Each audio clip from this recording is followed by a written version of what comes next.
Benjamin, on va parler avec toi justement d'un nouvel emoji qui va bientôt arriver sur notre téléphone. Il s'agit, écoutez bien, d'un emoji qui représente un homme qui attend un enfant.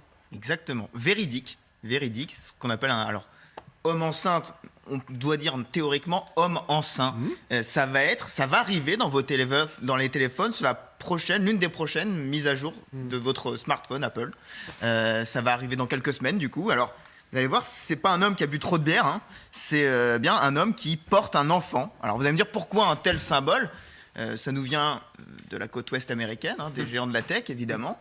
Je suis allé voir le descriptif, je savais que ça allait te faire rire, Pascal. Ouais. Les nouvelles options de grossesse peuvent être utilisées pour la représentation des hommes trans, des personnes non binaires ou des femmes aux cheveux courts.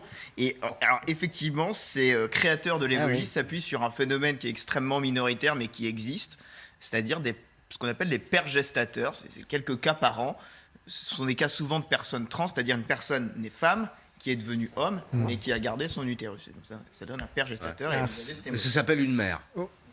Voilà. Un père qui porte un enfant, ça s'appelle une mère. Bon, ça c'est ton avis. Alors un sommet... Non, pas mon avis, c'est la science. Un sommet dans l'inclusivité, en tous les cas, ça fait beaucoup réagir. Non, Pascal est totalement dans le débat, parce qu'en fait, on touche à un sujet qui s'appelle la procréation. Et vous avez effectivement...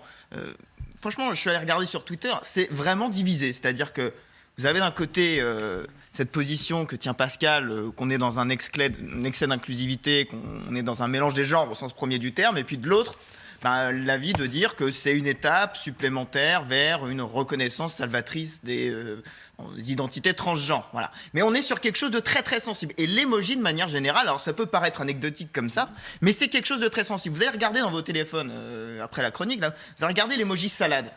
L'emoji salade, avant, il était comme ça à gauche. Et maintenant, il est à droite, comme ça. Qu'est-ce qui a changé? L'œuf.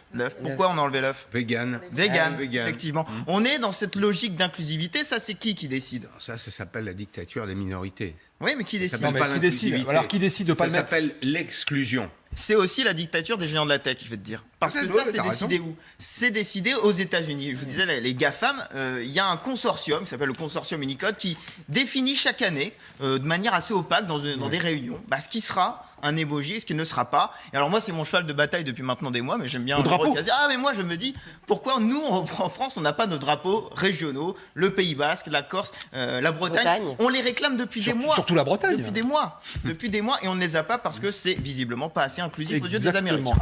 L'appel est lancé aux États-Unis. Si on nous regarde, en tout cas, on espère qu'ils t'ont entendu, Benjamin. Il y a beaucoup d'institutions qui ont cherché à changer l'anthropologie profonde de ce monde, à commencer par les églises. Elles n'y sont pas parvenues. Je ne pense pas que ce sera le cas pour certains émojis non plus. Absolument. Ouais. Un mot de foot à présent avec toi. Qu'est-ce qu'il y a eu pour l'Olympico? L'Olympico, ouais, c'est l'Olympique Lyonnais contre l'Olympique de Marseille. Voilà, on tenait à vous le préciser. Alors, match à rejouer de la 14e journée. Ce sont les Lyonnais qui ont gagné, les Lyonnais avec les temps blancs. Pourtant, Marseille avait ouvert la marque. But de Guendouzi, 10e minute. Égalisation lyonnaise. Shaqiri à un quart de... Et on ça crie, hein. Oui, c'est à huis clos. Dembélé à 1 minute de la fin. Marseille est 3e à 13 points de Paris. Et Lyon est 7e de ce classement. Dembélé qui pourrait arriver à Paris. Exactement. C'est pas celui-là. Pour une fois que j'avais une info sur le foot, j'ai dégoûté. Pas loin. C'est le Covid, ça détraque sur les transferts.